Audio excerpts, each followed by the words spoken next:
मित्रांनो, जय जिजाऊ, जय शिवराय, जय शंभूराजे, हरे कृष्ण. मित्रांनो, आपल्या सर्वांच्या आवडीचा विषय म्हणजे वक्तृत्व कलेचा विषय आपल्या सर्वांच्या आवडीचा विषय आहे. आणि म्हणूनच मी आज वक्तृत्व कलेच्या संदर्भामध्ये अतिशय म्हणजे महत्त्वाची माहिती आपल्यासमोर घेऊन येणार आहोत. तर विषय असा आहे की अनेक वेळा आपल्याला विवाहाच्या सूत्रसंचालनाला बोलवतात, अनेक वेळा राजकीय सभेच्या सूत्रसंचालनाला बोलवतात, अनेक वेळा व्याख्यानाला बोलवतात, अनेक वेळा एखादी मीटिंग असेल, ते व्यावसायिक मीटिंग असेल, ते व्यावसायिक मीटिंग, उद्योजकाची मीटिंग असेल, त्या ठिकाणी मीटिंगसाठी आपल्याला बोलवतात. जे वक्ते असतात त्यांना बोलवत असतात. आणि म्हणून वक्त्याने जाण्याच्या अगोदर कोणत्या गोष्टी लक्षात घेतल्या पाहिजेत या विषयावर आज आपण बोलणार आहोत. मित्र, तिथे जाण्याच्या अगोदर, व्याख्यानाला जाण्याच्या अगोदर, विवाह सोहळ्याचं सूत्रसंचालनाला जाण्याच्या अगोदर, राजकीय सभेचं सूत्रसंचालन असेल त्याच्या जाण्याच्या अगोदर, आणि एखादी मीटिंग असेल, उद्योजक असेल, व्यावसायिक असेल, त्यांच्या मीटिंग किंवा त्यांचं कॉन्फरन्सला जाण्याच्या अगोदर, त्या ठिकाणी सूत्रसंचालन करण्याला जाण्याच्या अगोदर आपल्याला कोणत्या गोष्टी माहिती पाहिजेत ह्या विषयावर आज आपण सांगोपांग बोलणार आहोत. अनेक वेळा आपल्याला जावं लागतं बोलायला. अनेक वेळा ती एखादा आयोजक असतात, संयोजक असतात, ते फोन करतात की सर अशा अशा ठिकाणी कार्यक्रम आहे, तुम्हाला यावं लागेल 10 वाजता. मग त्याच्या आदल्या दिवशी आपण कोणती स्टडी घेतली पाहिजे, कोणती म्हणजे जाण्याच्या आदल्या दिवशी काय आपल्याला माहिती पाहिजे. ज्या ठिकाणी आपण जाणार आहोत त्या ठिकाणची माहिती आपल्याला असली पाहिजे. 100% वक्त्याला ती माहिती असली पाहिजे. आता उदाहरणार्थ, आपल्याला एखाद्या व्याख्यान देण्यासाठी जायचं आहे, तर व्याख्यान देण्यासाठी आपण जातोय. मग ते व्याख्यान कुठे आहे, कोणत्या ठिकाणी आहे ते आपल्याला माहिती असलं पाहिजे. व्याख्यान ज्या ठिकाणी द्यायला आपल्याला जायचं आहे त्या ठिकाणी ते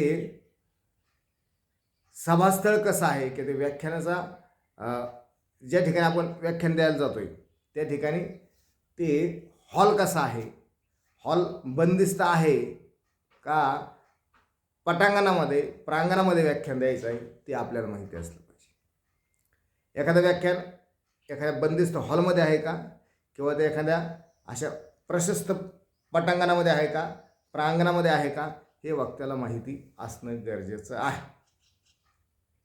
पहिली गोष्ट. दुसरी गोष्ट म्हणजे तिथील जे व्यासपीठ आहे ते व्यासपीठ कसं आहे हे सुद्धा वक्त्याला माहिती असणं गरजेचं आहे. जे श्रोते ऐकायला येणार आहेत ते श्रोते चेअरवर बसणार आहेत की खाली जमिनीवर बसणार आहेत की बाकावर बसणार आहेत, हेही वक्त्याला माहिती असलं पाहिजे. ज्या ठिकाणी आपण कार्यक्रमाला जातोय त्याच्या अगोदर ते जे सभास्थळ आहे, जे व्याख्यान देणारा तो हॉल आहे किंवा तो कार्यक्रमाचा ज्या ठिकाणी तो कार्यक्रम आहे त्या कार्यक्रमाच्या ठिकाणी अवतीभोवती गजबज करणारं वातावरण आहे का हे सुद्धा आपल्याला लक्षात आलं पाहिजे. गाड्या किंवा बाजारपेठ किंवा वाहनं जाणारं ठिकाण आहे का हे सुद्धा वक्त्याने लक्षात घेणं गरजेचं आहे. किंवा ज्या ठिकाणी आपला कार्यक्रम आहे, ज्या ठिकाणी आपली सभा आहे, ज्या ठिकाणी आपलं व्याख्यान आहे त्या ठिकाणी आसपास इमारती आहेत का हे सुद्धा वक्त्याने लक्षात घेतलं पाहिजे. ज्या ठिकाणी आपण कार्यक्रमाला जातोय त्या ठिकाणी एखादं प्रार्थना स्थळ आहे का, मस्जिद आहे का, कीर्तन चालू आहे का, सप्ताह चालू आहे का, हे सुद्धा वक्त्याने लक्षात घेतलं पाहिजे. आता मित्रांनो, तुम्ही म्हणताल की हे कशासाठी, त्या ठिकाणी आरडाओरडा गोंगाट आहे का, त्या ठिकाणी शेजारी आपण जो कार्यक्रम करतो त्या शेजारी इमारती आहेत का, किंवा त्या ठिकाणी एखादा कीर्तन, प्रवचन, सप्ताह चालू आहे का, मस्जिद, मंदिर आहे का, किंवा ज्या ठिकाणी आपण जातो त्या ठिकाणी जे श्रोते आहेत ते श्रोते खाली बसणार आहेत का, किंवा बाकावर बसणार आहेत का, चेअरवर बसणार आहेत का, किंवा आसपास इमारती आहेत का, किंवा ती व्यासपीठाची मांडणी कशी आहे हे वक्त्याने लक्षात घेतलं पाहिजे. तर एक एक सुट्ट करून सांगतो आपण. व्यासपीठाची मांडणी, व्यासपीठ खाली आहे की वर आहे हे सुद्धा वक्त्याने लक्षात घेतलं पाहिजे. दुसरा विषय, जे श्रोते खाली जमिनीवर बसणार आहेत, मंडपमध्ये बसणार आहेत हे सुद्धा लक्षात घेतलं पाहिजे. कारण जमिनीवर जर श्रोते बसले तर 100% ते खाली माती उकरण्याचं काम करतील, किंवा काहीतरी खाली आळस त्यांना आल्यासारखं होईल. अशा प्रकारे वक्त्याने लक्षात घेतलं पाहिजे की ते खाली बसणार आहेत का, किंवा चेअरवर बसणार आहेत. चेअरवर बसले तर डोकल्या घेण्याचा सुद्धा कधी कधी दाट संशय असतो. बाकावर बसले तर असे हात पाय मोकळे सोडून बसण्याचा सुद्धा चान्सेस असतात. म्हणून हे वक्त्याने माहिती करून घेणं गरजेचं आहे. व्यासपीठ कसं आहे ते सुद्धा माहिती करून घेणं गरजेचं आहे. आता शेजारी त्या ठिकाणी काही मंदिर आहे का, मस्जिद आहे का, किंवा एखादं कीर्तन चालू आहे का, प्रवचन चालू आहे का, किंवा एखादा सप्ताह चालू आहे का, हे सुद्धा वक्त्याने लक्षात घेणं गरजेचं आहे. का तर आपण ज्यावेळेस बोलतो, आपण ज्यावेळेस माईकवर बोलतो त्यावेळेस जर कीर्तन चालू असेल, प्रवचन चालू असेल, सप्ताह चालू असेल तर पुढचा जो श्रोतू वर्ग आहे, पुढचे जे प्रेक्षक आहेत त्यांना काहीही ऐकायला जाणार नाही. 100% काहीही ऐकायला जाणार नाही. त्यावेळी जो बोलणारा वक्ता असतो त्याचा कार्यक्रम पडत असतो. पुढचे जे श्रोते असतात, पुढचे जे प्रेक्षक असतात ते चिडचिड करायला लागतात, त्यांच्या कानावरती काहीही जात नाही. म्हणून आदल्या दिवशी आपल्या लक्षात आलं पाहिजे त्या ठिकाणी काही प्रवचन चालू आहे, त्या ठिकाणी सप्ताह चालू आहे का, मंदिर आहे का, मस्जिद आहे का, हे लक्षात घेऊन तो कार्यक्रम स्वीकारायचा असतो. दुसरं म्हणजे त्या ठिकाणी इमारती मोठ्या मोठ्याल्या आहेत का, किंवा रस्त्याला टच तो कार्यक्रम आहे का. रस्त्याला जर टच असेल तर गाड्यांचे येणारे जाणारे कर्णकर्कश आवाज, किंवा गाड्यांचं येणारं जाणारं हॉर्न असतील, किंवा गाड्या तिथून जात असतील तर तो कार्यक्रम पडतो म्हणजे पडतो. जो वक्ता बोलतो माईकवर व्याख्यान देतो त्याचं लक्ष विचलित होतं, किंवा जे श्रोते असतात, प्रेक्षक असतात त्यांचंही सुद्धा लक्ष विचलित होतं. म्हणून आदल्या दिवशी आपल्याला माहिती असणं गरजेचं आहे. त्या ठिकाणी रस्ता आहे का, त्या ठिकाणी गोंगाट आहे का, कर्णकर्कश आवाज येतोय का त्या ठिकाणी.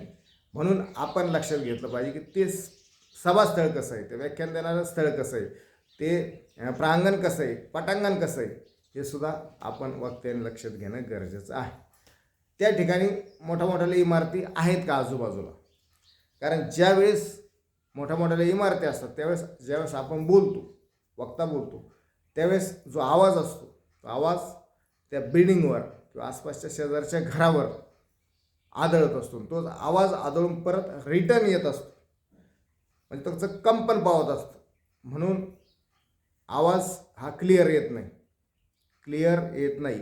आणि जो आवाज जर क्लिअर आला नाही तर मग श्रोते असतात, जे प्रेक्षक असतात, श्रोतवर्ग असतो, त्यांना काहीही कानावर त्यांच्या पोहोचत नाही आणि तो कार्यक्रम 100% पडतो. तो व्याख्यान चांगलं होत नाही, ते सूत्रसंचालन चांगलं होत नाही, ते विवाहाचं सूत्रसंचालन चांगलं होत नाही, तो उद्योजकाची जी मीटिंग असेल ती सुद्धा चांगली होत नाही. का तर ह्या आसपासचं वातावरणाची माहिती आपण घेत नाहीत आणि लगेच त्या ठिकाणी आपण जातो. त्या विचारांनी आपल्याला मानधन दिलेलं असतं, त्या विचारांनी आपल्याला पैसे दिलेले असतात, परंतु तो कार्यक्रम जर पडला तर जे आयोजक असतात, संयोजक असतात, ते सुद्धा नाराज होत असतात. कार्यक्रम असा केला पाहिजे की त्या ठिकाणी आपल्याला 3,000 4,000 जर पाकिट असेल तर त्या ठिकाणी आयोजकाने आणि संयोजकांनी 5 ते 6,000 आपल्या हातामध्ये टेकवले पाहिजे. असा आवाज त्या ठिकाणी आपला निघाला पाहिजे. आणि जर ह्या काही अनेक गोष्टी असतील, इमारती शेजारी असतील, त्याच्यावर जाऊन आवाज आदळत असेल आणि तोच परत रिटर्न येत असेल, तिथं कंपन होत असेल, तर त्या ठिकाणी तुमचा कार्यक्रम पडणार. दुसरं म्हणजे कर्णकर्कश आवाज, गाड्यांचे आवाज, हॉर्नचे आवाज जर असतील त्या ठिकाणी तुमच्या श्रोत्याला काही ऐकू येणार नाही, प्रेक्षकाला काही ऐकू येणार नाही, त्या ठिकाणी सुद्धा तुमचा कार्यक्रम पडणार. तिसरं, त्या ठिकाणी जर मस्जिद असेल, मंदिर असेल, त्या ठिकाणी प्रार्थनास्थळ असेल, त्या ठिकाणी तीन वेळा त्या कार्यक्रमाचा, सप्ताहाचा, प्रवचनाचा आवाज येणार, त्यामुळे तुमचा कार्यक्रम पडणार. आजानचा आवाज येणार, त्यामुळे तुमचा कार्यक्रम पडणार. आणि चौथं म्हणजे जर खाली बसण्याची श्रोते खाली बसलेले असतील तर ते आळसून जाणार, बाकावर बसलेले असतील तर ते राजेशाही थाटात बसणार, खुर्चीवर बसले असतील तर ढुकल्या घेणार. म्हणून ह्या सगळ्या गोष्टीची सांगोपांग माहिती आपल्याला असली पाहिजे, त्यावेळेस तो कार्यक्रम घ्या मित्रांनो. ते स्वीकारा सूत्रसंचालन. जर चांगलं ठिकाण असेल, मोकळं ठिकाण असेल, व्यवस्थित ठिकाण असेल, माईक सिस्टीम कशी आहे हे सुद्धा माईक टेस्टिंग करणं गरजेचं आहे. नाही तर कधी कधी माईकमध्ये बिघाड असतो, तो आवाज क्लिअर येत नाही. आणि आवाज क्लिअर आल्यामुळं एक 10-20 फुटाच्या अंतरावर ऐकायला येतं. मागचे जे बाकीचे 100-150 फुटावर 200 फुटावर बसले जे प्रेक्षक असतात, श्रोते असतात, त्यांच्यापर्यंत आवाज जात नाही आणि त्यामुळे तो कार्यक्रम पडतो, चिडचिड होते.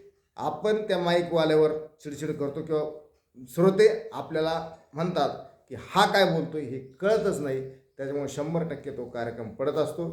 म्हणून आपण आदल्या दिवशी त्याची स्टडी केला पाहिजे, त्याचं चिंतन केलं पाहिजे की कसा कार्यक्रम आहे, सभास्थळ कसं आहे, श्रोते कुठं बसणार आहेत, शेजारी आसपास वातावरण कसं आहे, गोंगाट आहे का, मंदिर मस्जिद प्रार्थनास्थळ आहे का, इमारती आहेत का, माईक सिस्टीम कशी आहे याची आपण म्हणजे स्टडी केला पाहिजे. त्याच वेळेस तो कार्यक्रम स्वीकारायचा, नाहीतर तो कार्यक्रम नाही स्वीकारला तरी चालेल.